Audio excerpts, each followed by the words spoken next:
그렇게 대비했음에도 경기 침체가 올 수도 있는 최악의 상황까지도 생각해 볼 수는 있겠죠. 사람이니까. 그래서 이제 만약에 이제 정말 원하진 않지만 경기 침체가 왔을 때는 어떤 종목들이 좋을까 이렇게 생각이 되면 가장 이제 떠오르는 모습들은 대출금이 이제 은행에서 회수가 안 되는 거죠. 그러니까 사람들이 대출을 못 갚고 그러면은 이제 경매가 많아지고 이런 거 있겠죠. 그러면은 경매도 많아지고 그러면 대출금 회수가 안 되니까 추신업체들한테 대출금을 회수해달라고 뭐 이렇게 하는 현상들. 그래서 이제 추신업체가 경기 침체일 때는 추신업체가 이제 굉장히 아웃퍼폼할 수밖에 없는 그런 환경에 처해질 것 같은데 경기 침체가 왔을 때 추신업체가 좋을 거라는 것을 예상을 해서 이 리포트를 냈다고는 할 수는 없지만 아무튼 뭔가 조금 스토리가 맞기는 한 것 같아서 근데 아무튼 오늘자에 고려신용정보에서 추신업체에 관련된 리포트가 있는데 모두 다 이제 우리 고려신용정보는 이제 다 한 번쯤은 광고를 통해서 접해봤을 건데 이제 우리나라 1위의 추심업체 기업입니다.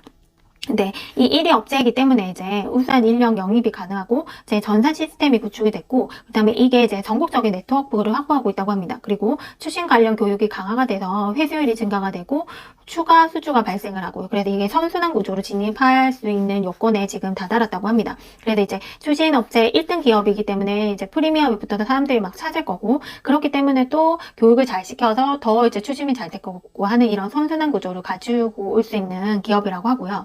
두 번째로는 이제 최근에 이제 인터넷 은행이 등장을 했는데 인터넷 은행들은 고신용의 채권자들한테 이제 대출을 해주기도 하지만 보통 이제 고신용자들은 제일금융권에 가서 대출을 받죠. 그러면 이 인터넷 은행들 같은 경우에는 중금리 대출을 주력으로 해서 이제 중저 신용 고객을 시장을 개척해 나가고 있는 이런 모습인데요. 그러다 보니까 이제 추심을 해야 되는 니즈 또한 많이 발생할 수 있는 환경인데 그 채권 추심 업무를 고려신용정보에게 이렇게 맡기겠죠. 또 신용 고객을 대상으로 이제 시장 개척해 나가고 있으니까 이런 니즈 자체가 이제 늘어날 것이다. 이렇게 보는 겁니다.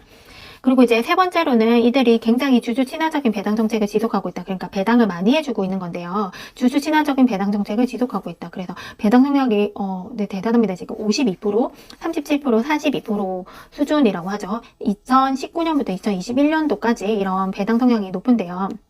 이들은 부실 채권을 직접 매입하는 구조가 아니기 때문에 사내 유보금을 쌓을 필요성이 낮기 때문에 그리고 이들은 시설 투자나 연구 개발이 필요하지 않기 때문에 이제 돈을 쌓아둘 이유가 없는 겁니다. 그래서 이익이 발생하면 쭉쭉쭉 배당도 해주는 거죠. 그래서 배당 면에서도 조금 메리트가 있는 기업이라고 합니다.